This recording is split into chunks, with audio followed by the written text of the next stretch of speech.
What is going on, everyone? My name's Andy and welcome to another pre-season video for the 18-19 season. And today we're looking at formations. Now I get asked this question quite a lot, YouTube comments, Twitter, etc. Which formation is best? We're going to try and answer that today by looking at some of the points that people tend to look at when they're choosing 3 at the back, 4 at the back, or 5 at the back. Of course, the best formation is the one which lets you get the best players to score the maximum amount of points, so eventually win the whole of FPL.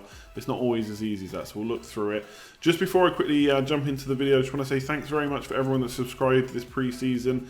I don't think I've been able to say thanks for the 10,000 subscribers on a video yet, and we're already at 11,000. So thanks everyone for this. The subscribe. We just hit 11,000 tonight. So if you are new around here, hit the sub button, hit the like button if you enjoyed the video. And without further ado, let's just jump into which formation is best. Now, value for money is definitely one thing that people look at when they're choosing 3, 4, or 5 at the back.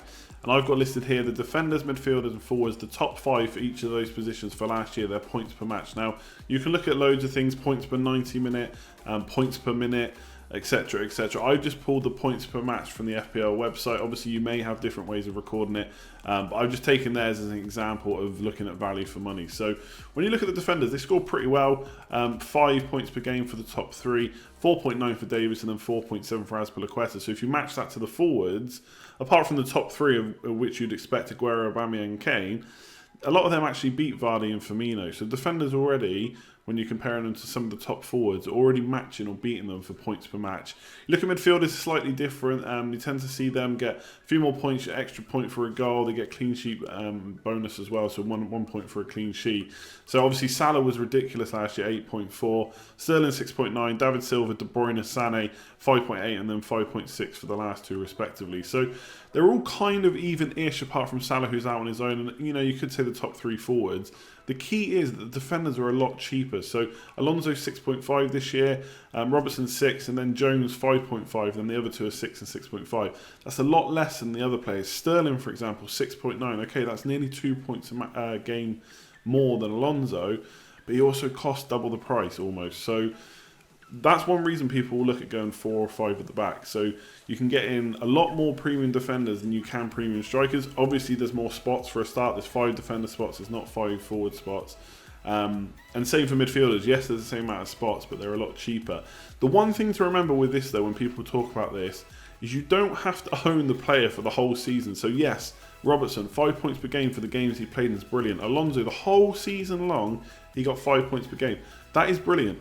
But when you go for a forward, if you see that someone's got good fixtures coming up, or they're in form, they've got really good XG, they look like they're about to score some goals, you jump on them, they score a couple of goals every game for a few game weeks, then suddenly they're not scoring just 4.9 points per game, 5.9 points per game, they're scoring 10, 11, 12 potentially over the course of a few games. So yes, defenders, I can see why people might do it at the start, because you know that the top teams are going to keep clean sheets throughout the season pretty much consistently. I think, you know, like some Man United and stuff, it's almost one every other game. So you can get them in knowing they're going to do well. You might not know who the form players are going to be at the start of the season.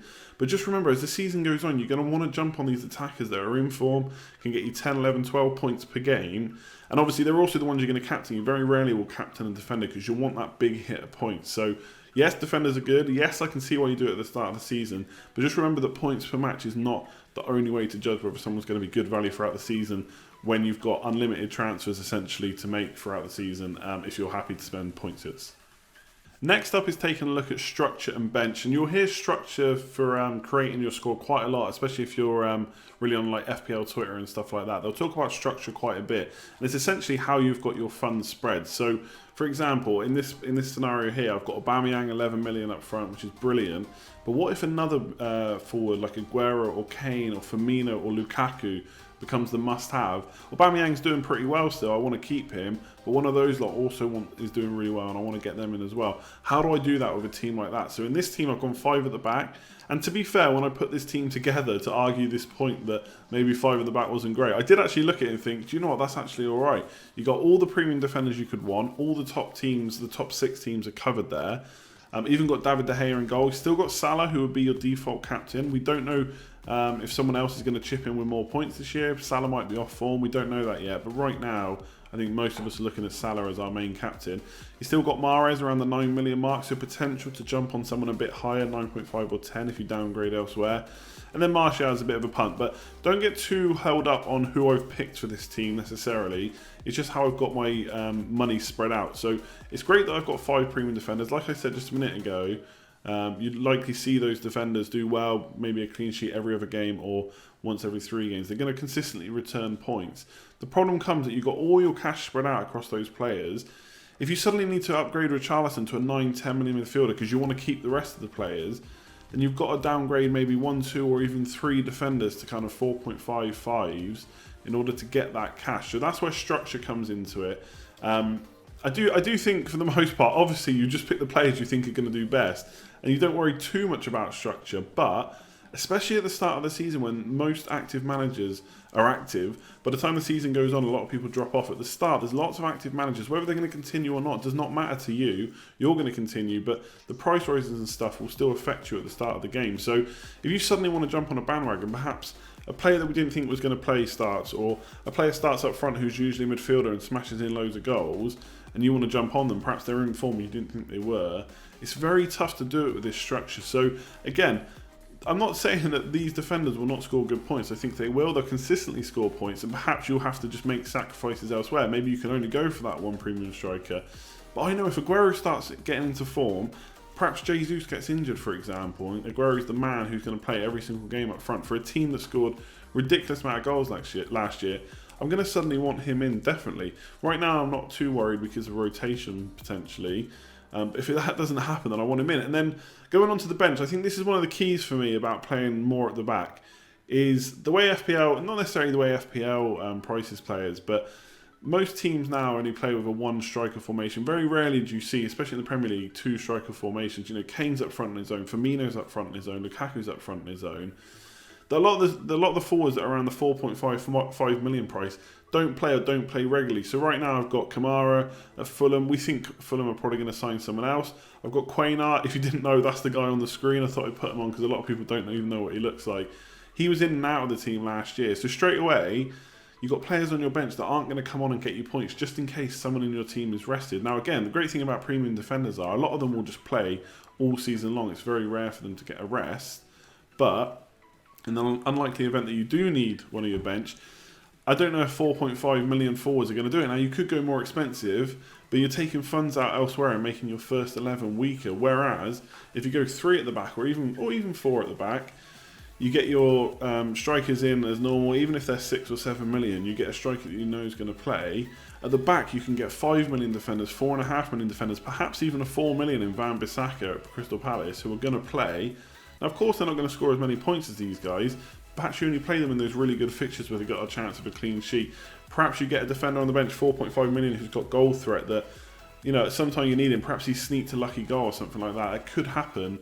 And I think that's one of the reasons, although I look at the first 11 on this team, I think it's great. I do worry about the bench. Now, you could argue at the start of the season, maybe that doesn't matter as much. Maybe players are fit, there's no Champions League, there's no FA Cup, League Cup matches to worry about. Players just play their games in the league and that's it. Internationals maybe, but they get a bit of a break there, so it doesn't affect them too much. So at the start, perhaps your bench doesn't matter that much, but as you go forward into the season, it definitely does. And my bench has bailed me out quite a few times. Now again, you don't necessarily need a full bench, but I'd like at least 1 or 2 decent players that when they come on, I know they're going to play, and I know they've got a chance at getting me some points. With this formation, I don't feel like that. So structure-wise, I don't like 5 at the back too much. And then bench-wise, I also don't. So we're just going to move on to the last point now. But yeah, structure and bench, let me know what you think. But for me, 5 at the back, as much as this team looks good, I don't think I'd actually start with it. So the last point that I'm going to look at is the whole, won't a premium defender outscore a cheap forward argument? And to be fair, this is one that I think's got a bit of credit behind it. In this scenario, I've gone for Charlie Austin. We won't worry too much about what his form's going to be like. Obviously, we don't know that. We don't know if he can stay injury-free. He does tend to be someone that gets hit by injuries quite a lot. And we obviously don't know how Southampton are going to do. But let's say I've got Austin. The argument would be, you know, could I get Ben Davies in instead? 6 million Ben Davies instead of Charlie Austin. Will he score more? Now, we basically have to look at the points that we've already spoken about in this video. Will Ben Davies score more over the course of the season? Probably, because Charlie Austin will likely get injured at some point, maybe fall out of form, maybe Southampton, Mark Hughes won't do the job there. Whereas Ben Davies is consistent. We know he's going to get assists, probably get a goal or two as well. We know Spurs are likely to keep clean sheets. They're a top 6 side. So will he outscore him over the course of the season? Yes. Do I need to keep Charlie Austin for the whole season? No. Do I want to spend subs on or transfers on a 6 million forward? Possibly not. When I've got other premium players like Mahrez and Salah, if they're not doing well, do I want to switch to another big hitter? Absolutely. Do I want to swap my 6 million forward around? Maybe not quite a lot. So I think 4 at the back's got a bit more credit than 5 at the back. Yes, I think Ben Davies versus Charlie Austin. Ben Davies probably scores, but my hope would be that he starts the season off with a bang, gets me a few goals, and then I jump off onto someone else. Now, obviously, that takes a bit of luck along the way. Got to do a little bit more research. Who's going to suddenly come into form? So yes, there's a bit of luck behind that. But I'd rather take that luck in most cases. But yes, I can see why Ben Davies' argument is good. And then looking at the other point is the bench player. So okay, I swap Charlie Austin and Cedric around, so I get a 4.5 million forward. Well, I just said most of them were probably not expecting to start or do very well. Yes, the defender will do well, but what if that bench player is called into action? So for me, I kind of like sticking with the 3 or 4 at the back. I think 5's too much. So in this case, yes, I think there's an argument for going 4 at the back with the premium defender. But if a 6 million Charlie Austin is on form, then he's really good value. So it's a tough one. I think 5 at the back is a no for me.